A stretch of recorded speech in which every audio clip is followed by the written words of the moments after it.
to another video. Today's video I'm going to share with you guys some of my favorite things. Let's start. So the first thing that I have to have for my everyday essential, and it has been my favorite, is obviously matcha. I love matcha and it makes me so happy. I'm going to continue buying it and I'm going to continue to have it in my everyday life because it's like my coffee and it does have good benefits. My favorite matcha powder is the Smith tea. I think it's around like $30 for like a little can, but it's so worth it. The next thing that I really like to do is journal. Probably in a few people's everyday lives now, like journaling your thoughts, writing stuff, ranting on a page, or overall just manifesting what you want in life. I do have this notebook.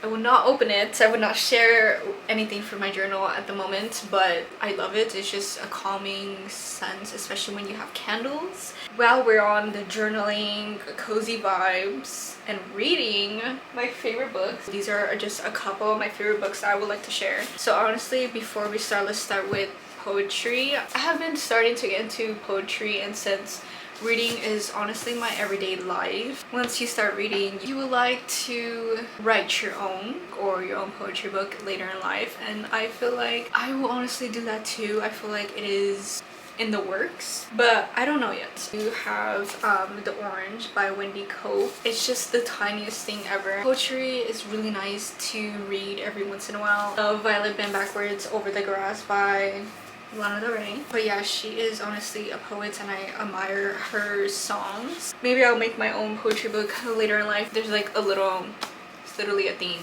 oranges. I don't know why. So these are a few of my favorite books. The Invisible Life of Addie LaRue by V.E. Schwab, first book of this author, and I literally love her writing. This is honestly a slower pace historical fiction, magical realism, and a little bit of romance. Essentially, this book is about a past and present timeline, and you're following Addie LaRue. The summer in France in 1698, that's how far back it goes, and you're just going along with her. She makes a deal with this dark force and she wants to live forever, but obviously there's consequences and stuff, but it's just like a really fun adventure and you're going along with her. And V. Schwab's writing is very, very poetic. You really need to take the time to absorb her writing and absorb the story. I love it. I will highly, highly recommend it. If there is one book that I would want to read for the very first time, it would be this book. So the next book, following the train of like historical fiction, magical realism, and a pinch of romance, we have The Divine Rivals by Rebecca Ross. No God, no creature, no war can come between us. This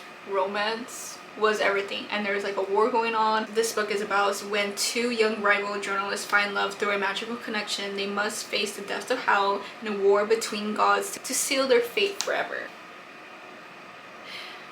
I'm literally gonna cry because this book was amazing, heart-dropping, and the writing is also beautiful. This is called The 7-Year Slip by Ashley Poston. Love this author.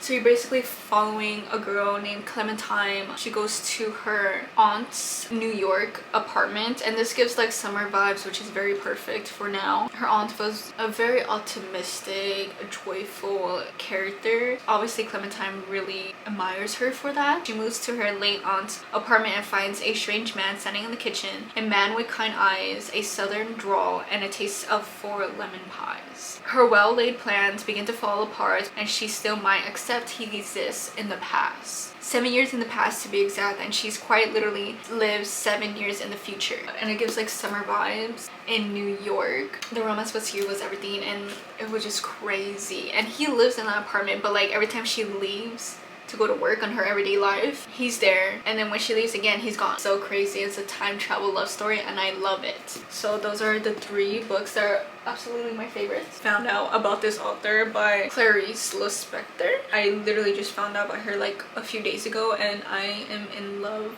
with her writing. I think her writing is like, it's one of a kind. And you guys want to see all of my underlines, so that's page 3. Look at all of this, and this is ridiculous, but in a good way. I don't know how to explain it. Like every page I'm underlining something. Every time I'm done reading a sentence, I can't even move on because I'm like thinking about it and I'm like, what? But like, what in a good way? Like, what?